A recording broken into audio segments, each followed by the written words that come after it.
generation, being that they're not they're not physically social, they're digitally social. Right. Does that threaten the actual business of the actual track? Because the newer kids, once they get older, they're not used to going out finding somebody. It just let me slide in a DM, let me just shoot a message. So will that eliminate the actual walking of the track? I mean, I don't think it eliminates. Long as pimps is sitting them hold down on the track, tricks gonna come. Wherever the pussy at, that's where they going. So if they find out it's pussy on eathahotdog.com, you gonna have tricks on there. If they find out it's tracks on Ledbetter and Loop 12, that's where the tricks gonna come. You know what I'm saying? So they gonna go wherever it's at. Yeah, they gonna go wherever the pussy at. You know what I'm saying? So, cause like it was a point where Harry Hines was dried up. I said in one of my songs, look around, shit don't look the same though. You know what I'm saying? Because at one point Harry Hines was kind of dried up. The laws had stiffened up. It was dry. Gotcha. But all it took was for a few pimps to get on and set them hoes down, and then this thing it's back open. Yeah, it's back open. The tricks gonna see it, and they got money for them. So like I'm big into like technology, right? Like artificial intelligence and stuff like that as well, right? And so I was watching this thing with like, the sex industry of the future. Right. And what they're talking about is creating like what artificial intelligence is like computer consciousness where this, like how we got Siri and Alexa, we can ask them questions and they respond. Yeah. But these type of computers will kind of like full-fledged out its own personality, will be able to communicate with you verbatim.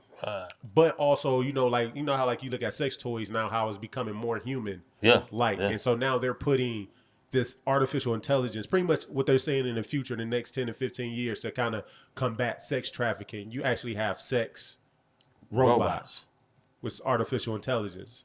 So what do you think about that concept? Man, that's crazy. But I tell you what, man, we gonna try to pimp on the robots too, though. Shit, yeah. Well, I mean, it.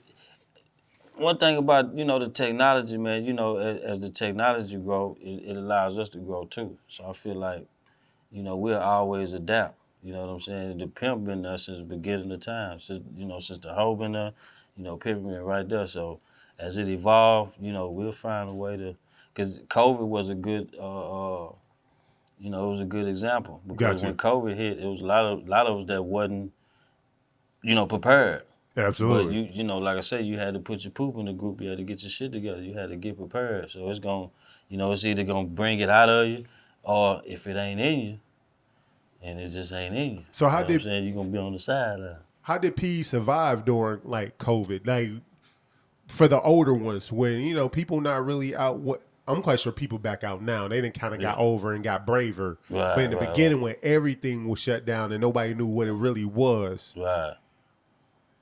Was it like the older P's, what I'm saying, that was used to really the blade, or they may got used to a couple of little online services, but how did they actually survive, or what did they learn, or did they fall out?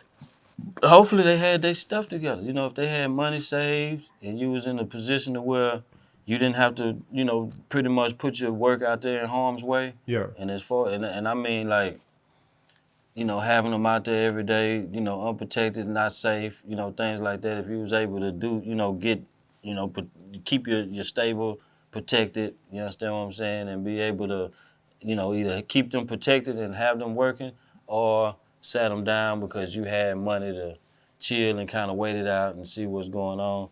I feel like it's kind of like the small businesses. You was either prepared and can wait it out, you know what I'm saying, and kind of, get through weather the storm, or it may have knocked you out of your business.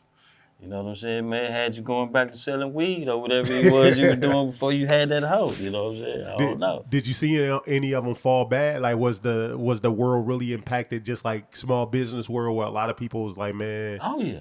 I seen a lot of guys was fucked up. Damn. Because they wasn't ready. Gotcha. You know what I'm saying? And they was depending on tomorrow's trap. To take care, because I done fucked off the money for the week.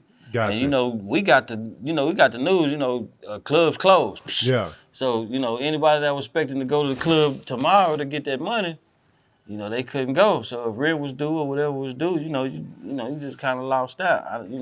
I wasn't in that position. So, and the circle that I'm in, you know, I fuck with a lot of veteran guys that kind of, you know, take care of their business and kind of have their shit together. So I wasn't, you know, I wasn't directly impacted in that way. You know what I'm saying? Gotcha. But I did hear about a few guys that was, you know, they got hit pretty hard just because, you know, and they were some good guys. You know what I'm saying? They just wasn't, you know, wasn't expecting for that shit to hit. You know, it just kind of, you know, you wasn't expecting for the whole world to shut down. If you'd have told me no NBA games, no NFL game, you know, Yeah, that was the way they crazy. just shut So, down everything, thing. school, everything, it was like, man, shit, this shit is real. For you know real. what I'm saying? And that shit happened like February 9th, I had my birthday party in Lubbock. We kicked it. It was awesome. I had another playing in Amarillo. I had a 420 playing in Denver. I had all that shit. And then just like I said, within 1 week, it was like nothing. You Out know, of there. man, out of there, we wearing masks. The streets is empty. You know what I'm saying? Yeah, Riding, yeah. you know, to be out at 12 o'clock at night, it was like, Damn. yeah, so it was, you know, it's a lot of, you know, it didn't just affect peace, it affect strippers, it affect everybody. I feel like that was in that adult entertainment industry. If you didn't Gotcha. have your paper saved up and you weren't prepared for that, which a lot of people wasn't, you know what I'm saying? Then shit, yeah.